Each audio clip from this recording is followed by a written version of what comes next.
जय हिंद। सभी को नमस्कार। स्वागत है आप सभी का आपके अपने YouTube channel classical GK trick पर। दोस्तों, आज हम बैंक और reserve bank of India RBI से संबंधित इंपॉर्टेंट प्रीवियस ईयर क्वेश्चन को डिटेल से डिस्कस करेंगे।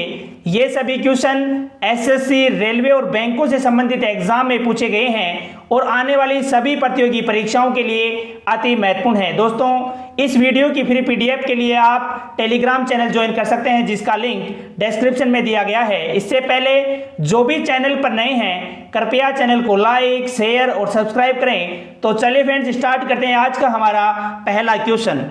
दोस्तों, आज का हमारा पहला क्वेश्चन है, भारत में आरबीआई करेंसी नोटों की छपाई किस आधार पर करता है। जी हाँ दोस्तों, आप सभी को बताना है, भारत में RBI reserve bank of India currency नोटों की छपाई किस आधार पर करता है। तो दोस्तों, इसका सही उत्तर होगा न्यूनतम रिजर्व सिस्टम। जी हाँ दोस्तों, न्यूनतम रिजर्व सिस्टम के आधार पर भारत में आरबीआई करेंसी नोटों की छपाई करता है। दोस्तों, आरबीआई नोटों की छपाई न्यूनतम रिजर्व सिस्टम के आधार पर तय की जाती है। यह प्रणाली भारत में 1957 से लागू है। इसके अनुसार आरबीआई को यह अधिकार है कि वह आरबीआई फंड में कम से कम 200 करोड़ रुपए की मूल्य की संपत्ति अपने पास हर समय रखें। चलिए फ्रेंड, देखते हैं नेक्स्ट क्वेश्चन। क्वेश्चन नंबर 2 पूछा गया है, इंद्रधनुष योजना किन बैंकों के लिए चलाई गई थी। जी हाँ दोस्तों, आप सभी को बताना है, इंद्रधनुष योजना किन बैंकों के लिए चलाई गई थी। तो दोस्तों, इसका सही उत्तर होगा सार्वजनिक और पब्लिक सेक्टर की बैंकों हेतु। जी हाँ दोस्तों, सार्वजनिक या पब्लिक सेक्टर की बैंकों हेतु इंद्रधनुष योजना चलाई गई थी, जो 14 अगस्त 2015 को लॉन्च की गई थी। जी हाँ दोस्तों, 14 अगस्त 2015 को इंद्रधनुष योजना लॉन्च की गई है। दोस्तों, इंद्रधनुष के 7 रंगों की तरह इसकी कार्यनीति में बैंकों के सुधार हेतु 7 उपायों पर बल दिया गया है, जिसमें यदि हम देखें तो नियुक्ति से संबंधित सुधार, बैंक बोर्ड ब्यूरो की स्थापना, पूंजी जुटाना, तनाव मुक्त करना, सशक्तिकरण, उत्तरदायित्व की स्थापना और प्रशासनिक सुधार। जी हाँ दोस्तों, इन 7 उपायों पर बल दिया गया है इंद्रधनुष योजना में, जिसको जो है 14 अगस्त 2015 को लॉन्च किया गया है। जी हाँ दोस्तों, ये सभी क्वेश्चन आरआरबी, एनटीपीसी, सीबीटी 1 में पूछे गए हैं, बहुत महत्वपूर्ण है आने वाली सभी प्रतियोगी परीक्षाओं के लिए। चलिए फ्रेंड्स, चलते हैं नेक्स्ट क्वेश्चन नंबर 3 की तरफ। क्वेश्चन नंबर 3 पूछा गया है, 1770 में कलकत्ता में स्थापित प्रथम बैंक का नाम क्या है। जी हाँ दोस्तों, आप सभी को बताना है, 1770 में कलकत्ता में स्थापित प्रथम बैंक का नाम क्या है। तो दोस्तों, इसका सही उत्तर होगा बैंक ऑफ हिंदुस्तान। जी हाँ दोस्तों, बैंक ऑफ हिंदुस्तान इसका सही उत्तर होगा, जिसकी स्थापना 1770 में की गई है। दोस्तों, इसे अलेक्जेंडर एंड कंपनी के एजेंसी हाउस द्वारा कलकत्ता में स्थापित किया गया और इसका 1830-32 में परिसीमन किया गया था। चलिए फ्रेंड, चलते हैं नेक्स्ट क्वेश्चन नंबर 4 की तरफ। क्वेश्चन नंबर 4 पूछा गया है, पहला पूर्ण स्वामित्व वाला भारतीय बैंक जो अभी भी अस्तित्व में है। जी हाँ दोस्तों, आप सभी को बताना है, पहला पूर्ण स्वामित्व वाला भारतीय बैंक जो अभी भी अस्तित्व में है। तो दोस्तों, इसका सही उत्तर होगा पंजाब नेशनल बैंक। जी हाँ दोस्तों, पंजाब नेशनल बैंक जो अभी भी अस्तित्व में, आप सभी को पता है, इसकी स्थापना 12 अप्रैल 1894 को की गई। पंजाब नेशनल बैंक को 19 मई 1894 को भारतीय कंपनी अधिनियम के तहत लाहौर में इसके कार्यालय के साथ पंजीकृत किया गया था। चलिए फ्रेंड, चलते हैं नेक्स्ट क्वेश्चन नंबर 5 की तरफ।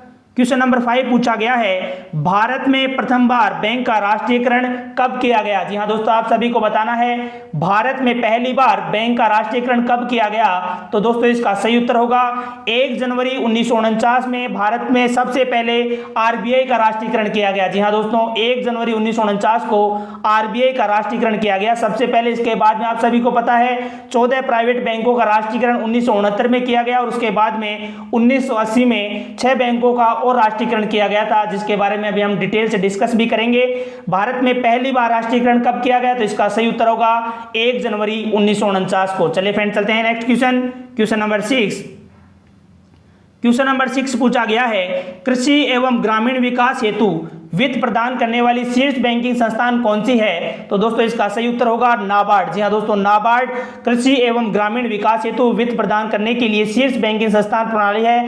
दोस्तों, राष्ट्रीय कृषि और ग्रामीण विकास बैंक नाबार्ड, इसका मुख्यालय मुंबई में है और इसकी स्थापना 12 जुलाई 1982 को की गई। राष्ट्रीय कृषि और ग्रामीण विकास बैंक मुंबई महाराष्ट्र में जो कि भारत का एक शीर्ष बैंक है। इसे कृषि ऋण से जुड़े क्षेत्रों में योजना और परिचालन के नीतिगत मामलों में तथा भारत के ग्रामीण अंचल की अन्य आर्थिक गतिविधियों के लिए मान्यता प्रदान की गई है। चलिए फ्रेंड चलते हैं next question. Question number 7 bank rate से पूछा गया है। दोस्तों बैंक रेट से अक्सर एग्जाम में क्वेश्चन पूछे जाते हैं। एसएससी और रेलवे में repo rate, reverse repo rate से रिलेटेड भी एग्जाम में क्वेश्चन पूछे जाते हैं। यहाँ पे केवल बैंक रेट से रिलेटेड क्वेश्चन पूछा गया है। तो दोस्तों बैंक दर क्या होती है? यह एक तरह का ब्याज दर होती है जिसके तहत आरबीआई वाणिज्यिक बैंकों को दिए गए ऋण को एक चार्ज के रूप में वसूल करता है। यह आमतौर पर एक त्रैमासिक आधार पर मुद्रास्फीति को नियंत्रित करने और देश की विनिमय दर को स्थिर करने के लिए जारी किया जाता है। चलिए फ्रेंड चलते हैं नेक्स्ट क्वेश्चन नंबर 8 की तरफ। क्वेश्चन नंबर 8 पूछा गया है 1969 में कितनी बैंकों का राष्ट्रीयकरण हुआ था? तो दोस्तों इसका सही उत्तर होगा 14। जी हाँ दोस्तों, 14 बैंकों का 1969 में राष्ट्रीयकरण हुआ। अभी हमने डिस्कस किया 19 जुलाई 1969 को देश के 14 बैंकों का राष्ट्रीयकरण किया गया था। 50 करोड़ रुपए से ज्यादा की पूंजी वाले निजी बैंकों का तत्कालीन प्रधानमंत्री इंदिरा गांधी ने राष्ट्रीयकरण किया। इसके बाद में 15 अप्रैल 1980 को तत्कालीन प्रधानमंत्री राजीव गांधी ने 200 करोड़ की पूंजी वाले 6 निजी बैंकों का राष्ट्रीयकरण और किया था। इसके बाद राष्ट्रीयकृत बैंकों की संख्या 20 हो गई थी। जी हाँ दोस्तों, अभी वर्तमान में राष्ट्रीयकृत बैंकों की संख्या 12 है। कौन सा बैंक इसमें विलय है उसके हम डिटेल से डिस्कस करेंगे। चलिए फ्रेंड देखते हैं नेक्स्ट क्वेश्चन नंबर 9 है बैंक ऑफ बड़ौदा के साथ किन बैंकों का विलय हुआ है? दोस्तों यह क्वेश्चन आरआरबी एनटीपीसी सीबीटी 1 में पूछा गया है। तो दोस्तों देना बैंक और विजय बैंक का विलय, जी हाँ दोस्तों, देना बैंक और विजय बैंक का विलय 1 अप्रैल 2019 को हुआ है बैंक ऑफ बड़ौदा में। इसके अलावा 1 अप्रैल 2020 को ओरिएंटल बैंक ऑफ कॉमर्स और यूनाइटेड बैंक ऑफ इंडिया का पंजाब नेशनल बैंक में विलय हुआ है।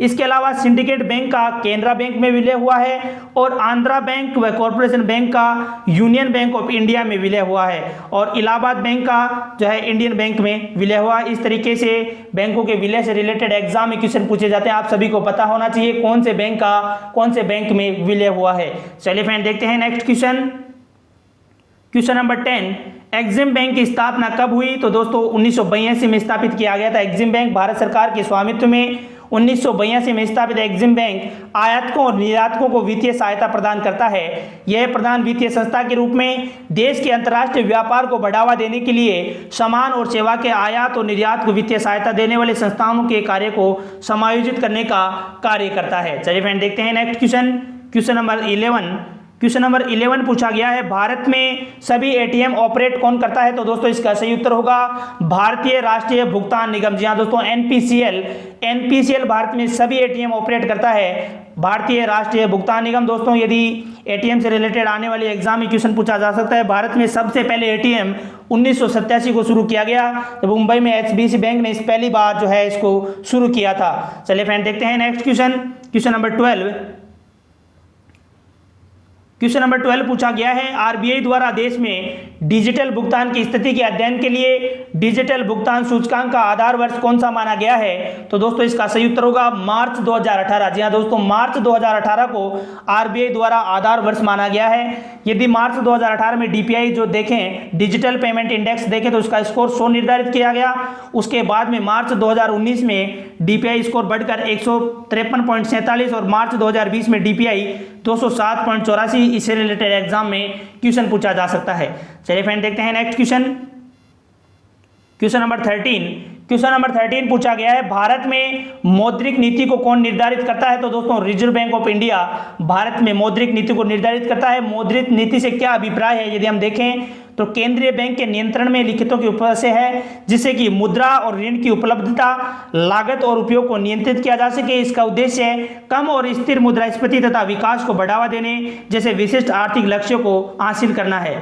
चलिए फ्रेंड देखते हैं नेक्स्ट क्वेश्चन नंबर 14 जो कि बहुत महत्वपूर्ण है, कई बार एग्जाम में पूछा गया है एसबीआई बैंक की स्थापना कब हुई? तो दोस्तों इसका सही उत्तर होगा 1 जुलाई 1955। जी हाँ दोस्तों, 1 जुलाई 1955 को एसबीआई भारतीय स्टेट बैंक ऑफ इंडिया की स्थापना की गई है। 2 जून 1806 में बैंक ऑफ कोलकाता के नाम से ये बैंक बनाया। उसके बाद में 2 जनवरी 1809 को बैंक ऑफ बंगाल बन गया और 1921 में bank of Mumbai, bank of Madras और बैंक ऑफ बंगाल में विलय हुआ, जिसके बाद में इंपीरियल बैंक ऑफ इंडिया बना। उसके बाद में इंपीरियल बैंक से एसबीआई बैंक बना 1 जुलाई 1955 को। बहुत महत्वपूर्ण है, कई बार इसको एग्जाम में पूछा गया है। चलिए फ्रेंड देखते हैं next question number 16 question number 16 है industrial development bank of India IBDI की स्थापना कब हुई? तो दोस्तों इसका सही उत्तर होगा 1 जुलाई 1964। जी हाँ दोस्तों, 1 जुलाई 1964 मुंबई महाराष्ट्र में जो है IBDI की स्थापना की गई। यदि हम बात करें small industrial development bank of India की सिडबी की, तो इसकी जो है 2 अप्रैल 1990 को स्थापना की गई लखनऊ उत्तर प्रदेश में। जी हाँ दोस्तों, सिडबी का मुख्यालय आपसे पूछा जा सकता है आने वाले एग्जाम में, तो इसका सही उत्तर होगा लखनऊ उत्तर प्रदेश। 2 अप्रैल 1990 में इसकी स्थापना की गई। चलिए फ्रेंड देखते हैं next question, question number 16। Question number 16 है बैंकिंग और क्रेडिट कार्ड डिटेल और पासवर्ड की जानकारी चुराना क्या कहलाता है? दोस्तों बहुत महत्वपूर्ण क्वेश्चन, यह क्वेश्चन कई बार एग्जाम में पूछा गया है, कंप्यूटर से रिलेटेड भी एग्जाम में क्वेश्चन पूछे गए, तो उसमें भी ये क्वेश्चन पूछा गया। तो इसका सही उत्तर होगा फिशिंग। जी हाँ दोस्तों, फिशिंग इसका सही उत्तर होगा। बैंकिंग और क्रेडिट कार्ड डिटेल और पासवर्ड की जानकारी चुराना फिशिंग कहलाता है। चलिए फ्रेंड देखते हैं next question, question number 17। Question number 17 पूछा गया है मुंबई मेट्रो के विस्तार के लिए कौन सी संस्था वित्तीय सहयोग दे रही है? तो दोस्तों इसका सही उत्तर होगा एशियन डेवलपमेंट बैंक। जी हाँ दोस्तों, Asian development bank ADB Mumbai metro के विस्तार के लिए जो है वित्तीय सहायता दे रही है। इसके मुख्यालय आप सभी को पता है मेट्रो मनीला फिलीपींस में है। यह एग्जाम अक्सर SSC रेलवे में पूछा जा सकता है कि जो है मुंबई एशियन डेवलपमेंट बैंक का मुख्यालय कहाँ स्थित है? तो इसका सही उत्तर होगा मेट्रो मनीला फिलीपींस, जिसकी स्थापना 19 दिसंबर 1966 को की गई। जी हाँ दोस्तों, ADB की स्थापना 19 दिसंबर 1966 को की गई। इसका मुख्यालय मेट्रो मनीला फिलीपींस में है। चलिए फ्रेंड देखते हैं next question, question number 18। Question number 18 देखें तो bank of international settlement BIS का मुख्यालय कहां पर है? तो दोस्तों इसका सही उत्तर होगा वेसल स्विट्जरलैंड। जी हाँ दोस्तों, स्विट्जरलैंड में इसका मुख्यालय है और 17 मई 1930 को यह स्थापित किया गया है। चलिए फ्रेंड देखते हैं next question, question number 19। Question number 19 है वर्तमान में कितने पब्लिक सेक्टर बैंक? जी हाँ दोस्तों, वर्तमान में कितने PSU बैंक हैं? तो दोस्तों वर्तमान में 12 बैंक हैं। अभी हमने डिस्कस किया कौन कौन से हैं, एक बार देख लेते हैं। State Bank of India, Punjab National Bank, Bank of Baroda, Bank of India, Central Bank of India, Canara Bank, Union Bank of India, Indian Overseas Bank, Punjab and Sindh Bank, Indian Bank, UCO Bank और बैंक ऑफ महाराष्ट्र। ये 12 bank वर्तमान में जो है public sector के bank है, राष्ट्रीयकृत bank हैं, बहुत महत्वपूर्ण है। चलिए फ्रेंड देखते हैं next question, question number 20। Ease of doing business index कौन जारी करता है? तो दोस्तों इसका सही उत्तर होगा वर्ल्ड बैंक। जी हाँ दोस्तों, वर्ल्ड बैंक द्वारा, विश्व बैंक के द्वारा ease of doing business index जारी किया जाता है। चलिए फ्रेंड देखते हैं next question, question number 21। Question number 21 पूछा गया है बैंकिंग सुधार के लिए कौन सी कमेटी गठित की गई थी? तो दोस्तों नरसिम्हन कमेटी गठित की गई थी 1991 में। जी हाँ दोस्तों, बैंकिंग में सुधार के लिए नरसिम्हन कमेटी से रिलेटेड एग्जाम में क्वेश्चन पूछा जा सकता है, तो पूछा गया भी है। जी हाँ दोस्तों, SSC और रेलवे में कई बार क्वेश्चन पूछा भी गया है नरसिम्हन कमेटी के बारे में, जिसकी स्थापना जो है 1991 में गठित की गई थी ये कमेटी। इसी समिति ने नए निजी बैंकों को खोलने का सुझाव दिया, जिसके आधार पर 1993 में सरकार ने इसकी अनुमति प्रदान की। भारतीय रिजर्व बैंक की देखरेख में बैंकों के बोर्ड राजनीतिक हस्तक्षेप से मुक्त रखने की सलाह भी नरसिम्हन समिति ने ही दी थी। चलिए फ्रेंड देखते हैं नेक्स्ट क्वेश्चन, क्वेश्चन नंबर 22 पूछा गया है भारतीय रिजर्व बैंक का मुख्यालय कहाँ स्थित है? तो दोस्तों इसका सही उत्तर होगा मुंबई। जी हाँ दोस्तों, RBI का मुख्यालय मुंबई में स्थित है। भारतीय रिजर्व बैंक की स्थापना भारतीय रिजर्व बैंक अधिनियम 1934 के प्रावधानों के अनुसार 1 अप्रैल 1935 को हुई है। रिजर्व बैंक का केंद्रीय कार्यालय प्रारंभ में कोलकाता में स्थापित किया गया था, जिसे 1937 में स्थायी रूप से मुंबई में स्थानांतरित कर दिया गया। चलिए फ्रेंड देखते हैं नेक्स्ट क्वेश्चन, क्वेश्चन नंबर 23। 2019 में कौन सी 2 बैंक का मर्जर हो जाने से तीसरी सबसे बड़ी बैंक बनी गई? तो इसका सही उत्तर होगा बैंक ऑफ बड़ौदा। जी हाँ दोस्तों, बैंक ऑफ बड़ौदा के बारे में अभी हमने डिस्कस किया। 2019 में 2 बैंकों के विलय से जो है तीसरी सबसे बड़ी बैंक बन गई है बैंक ऑफ बड़ौदा। चलिए फ्रेंड देखते हैं नेक्स्ट क्वेश्चन, क्वेश्चन नंबर 24। एशियाई विकास बैंक का मुख्यालय मेट्रो मनीला फिलीपींस, इसकी स्थापना 19 दिसंबर 1966। दोस्तों अध्यक्ष से रिलेटेड एग्जाम में क्वेश्चन पूछा जा सकता है ADB के अध्यक्ष कौन हैं? मात्सुगु असाकावा। 17 जनवरी 2020 से जो है ये हैं इस पद पर। सदस्य देश इसमें 68 देशों का जो है समूह है एशियाई विकास बैंक में। इसकी जो है स्थापना 19 दिसंबर 1966 को की गई। चलिए फ्रेंड देखते हैं नेक्स्ट क्वेश्चन, क्वेश्चन नंबर 25। विश्व बैंक की स्थापना से रिलेटेड क्वेश्चन पूछा गया है विश्व बैंक की स्थापना कब हुई? तो दोस्तों जुलाई 1944 में। जी हाँ दोस्तों, जुलाई 1944 में विश्व बैंक की स्थापना हुई। यदि इसकी स्थापना हम देखें तो ब्रेटन वुड्स, न्यू हैम्पशायर और संयुक्त राज्य अमेरिका ने मिलकर जुलाई 1944 में इसकी स्थापना की। वाशिंगटन डीसी में इसका मुख्यालय है।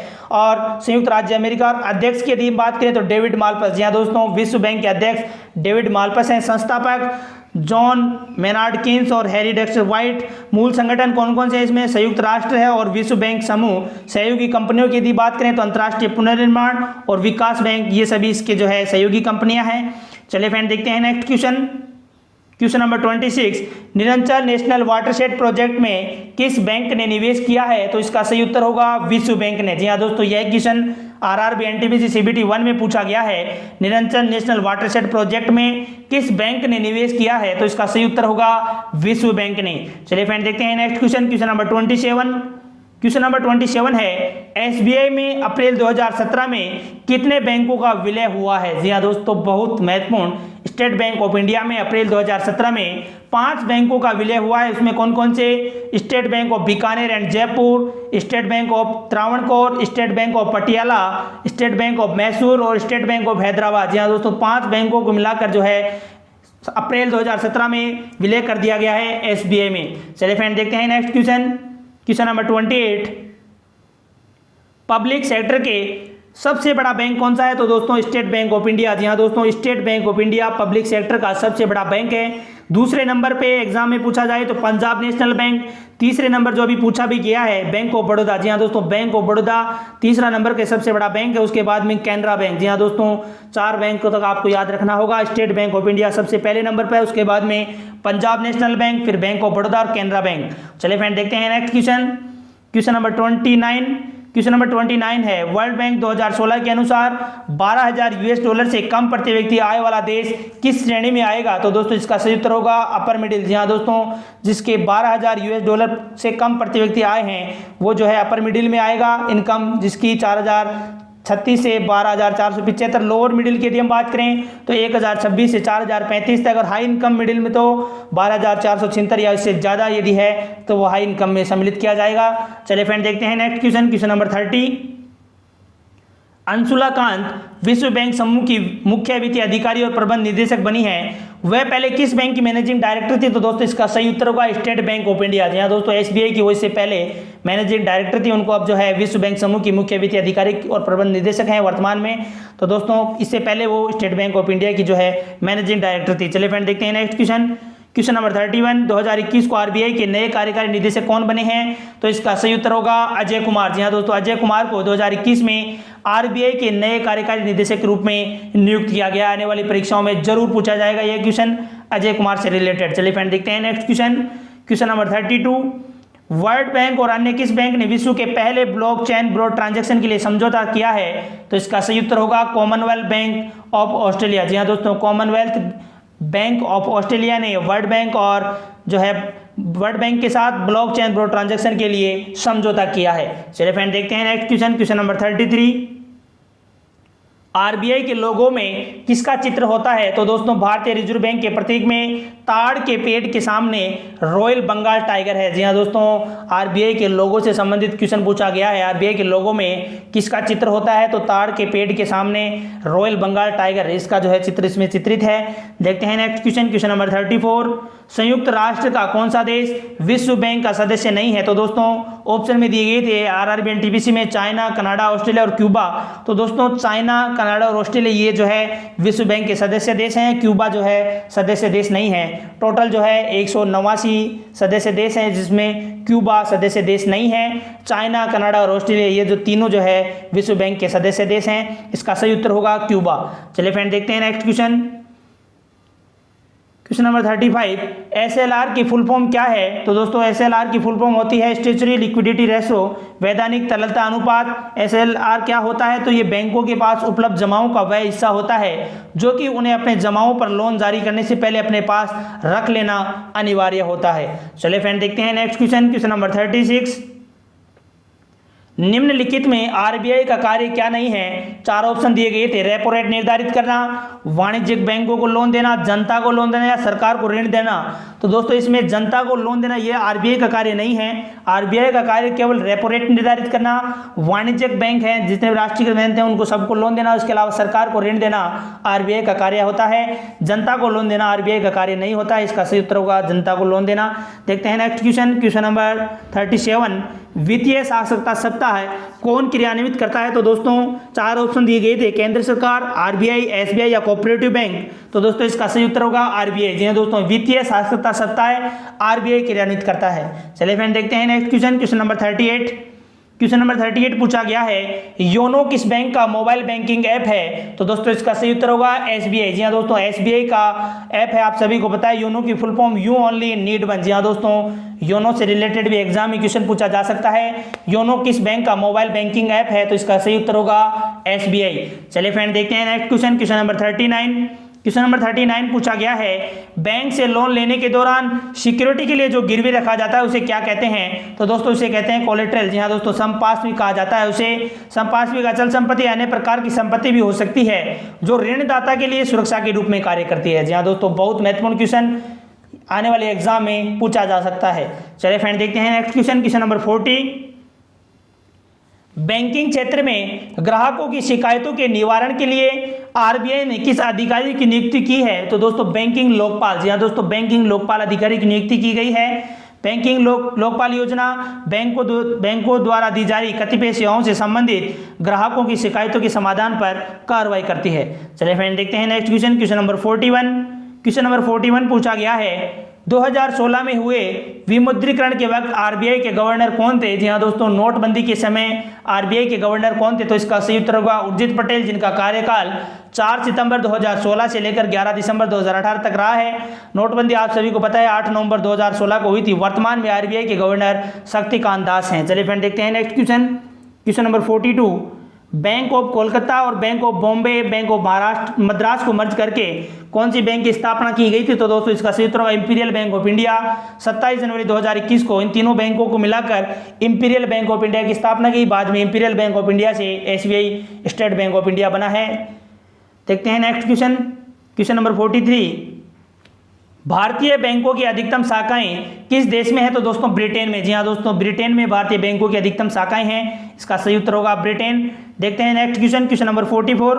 आरबीआई के प्रथम भारतीय गवर्नर कौन थे? तो दोस्तों सीडी देशमुख। जी हाँ दोस्तों, सीडी देशमुख आरबीआई के प्रथम भारतीय गवर्नर पूछा है। जी हाँ दोस्तों, आरबीआई का प्रथम गवर्नर नहीं पूछा गया है, आरबीआई के प्रथम भारतीय गवर्नर के बारे में पूछा गया। तो इसका सही उत्तर होगा सीडी देशमुख। चलिए फ्रेंड देखते हैं next question, question number 45।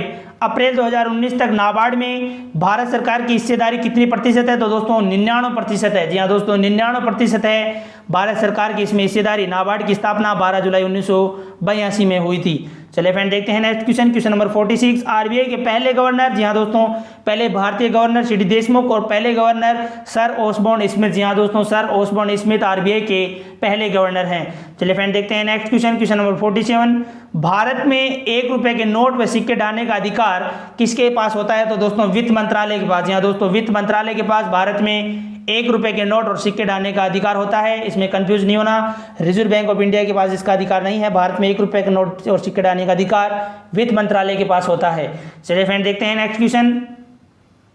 Banking जगत में प्रयुक्त केवाईसी का पूर्ण रूप क्या है? तो दोस्तों नाउ योर कस्टमर केवाईसी का पूर्ण रूप होता है, बहुत महत्वपूर्ण है। केवाईसी की फुल फॉर्म पूछी गई है, तो नो योर कस्टमर इसका सही उत्तर होगा। देखते हैं नेक्स्ट क्वेश्चन, क्वेश्चन नंबर 49।